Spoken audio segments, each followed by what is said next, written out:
Pemirsa, 6 menteri baru Kabinet Pemerintah Jokowi Maruf Amin diharapkan dapat melakukan terobosan dan kerja cepat dalam mengeksekusi kebijakan. Kehadiran para menteri baru juga diharapkan mampu mempercepat pemulihan ekonomi nasional dari dampak pandemi COVID-19.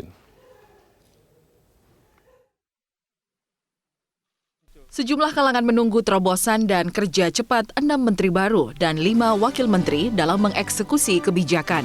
Ketua Umum DPD Himpunan Pengusaha Pribumi Indonesia, HIPI DKI Jakarta, Sarman Simanjora mengatakan, 4 dari 6 menteri baru merupakan figur profesional yang sudah dikenal pelaku pasar. Penunjukan Muhammad Lutfi sebagai Menteri Perdagangan dinilai tepat karena memiliki kapasitas dan rekam jejak yang baik. Mampu mengendalikan harga pokok pangan. Nah, jadi kita sangat-sangat berharap besar ke Pak Lutfi untuk pertama membenahi Kementerian Perdagangan dari sisi apa? Pertama, dari sisi bagaimana koordinasi selalu dengan Menteri Pertanian untuk stabilisasi harga pokok pangan. Karena di tengah pandemik ini kita tahu daya beli masyarakat kita sangat-sangat menurun, tentu masyarakat sangat membutuhkan stabilisasi harga pokok pangan. Ya, kemudian yang kedua juga misalnya bagaimana meningkatkan ekspor impor kita saat ini juga yang sangat-sangat tertekan. Ya, kemudian juga yang paling strategis juga adalah revitalisasi pasar-pasar tradisional. Nah, kemudian meningkatkan pelayanan perizinan impor dan ekspor. Kita semua.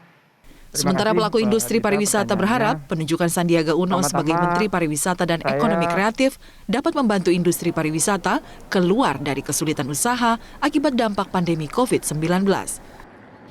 Saat ini kondisi industri pariwisata tengah terpuruk, padahal keberadaannya banyak tenaga kerja. Kalau pelaku usahanya nggak ditolong, tentu kan usahanya kolaps kan. Kalau usahanya kolaps, bagaimana kita mau percepat recovery? Karena begini, kalau kita bicara recovery itu bukan hanya bicara devisa atau pendapatan daerah, pajak daerah, atau bukan hanya dari sektor pelaku usaha saja, tapi bagaimana serapan tenaga kerja ini dapat terserap semaksimal mungkin. Itu yang paling penting kan, karena banyak orang yang juga bergantung atau masyarakat yang bergantung terhadap sektor ini. Dia bekerja di sana atau dia juga menjadi bagian dari ekosistem dari pariwisata itu sendiri gitu. Jadi kan itu yang penting ya. Jadi bukan maksudnya yang ditolong pelaku usahanya saja, tidak. Pelaku usaha itu maksudnya ditolong agar bisnisnya itu masih tetap bisa bertahan dalam kondisi seperti ini kan gitu. Sementara itu, Guru Besar Fakultas Kesehatan Masyarakat Universitas Indonesia, Hasbullah Tabrani mengatakan, latar belakang Budi Gunadi Sadikin yang ditunjuk sebagai Menteri Kesehatan yang baru akan sangat membantu menyelesaikan permasalahan yang tengah dihadapi dunia kesehatan saat ini. Menurut Hasbullah, permasalahan kesehatan saat ini terkait manajemen dan pendanaan kesehatan yang terbatas. Dengan pengalaman sebagai bankir dan Direktur Utama BUMN, Budi Gunadi Sadikin diharapkan mampu menyelesaikan permasalahan tersebut. Contoh kasusnya JKN selama ini itu kurang darah betul, kurang pendanaan ya, karena dana sangat kurang. Rumah sakit, dokter dibayar sama saja dengan 7 tahun yang lalu. Ini sama sekali tidak realistis. Saya kira kalau orang bank tentu paham ada inflasi, ada biaya penguatan pengembangan, tentu harus ada pertumbuhan, nggak bisa dibikin sama. Nah, mudah-mudahan Pak Budi bisa lebih paham itu, ya. Tanpa membayar dengan lebih baik, saya kira tidak adil dan sama sekali omong kosong untuk meningkatkan kualitas tanpa ada pendanaan lebih banyak. Memang dananya harus dicari. Salah satunya dari kenaikan iuran, tapi masih ada sumber-sumber lain yang bisa dimobilisir.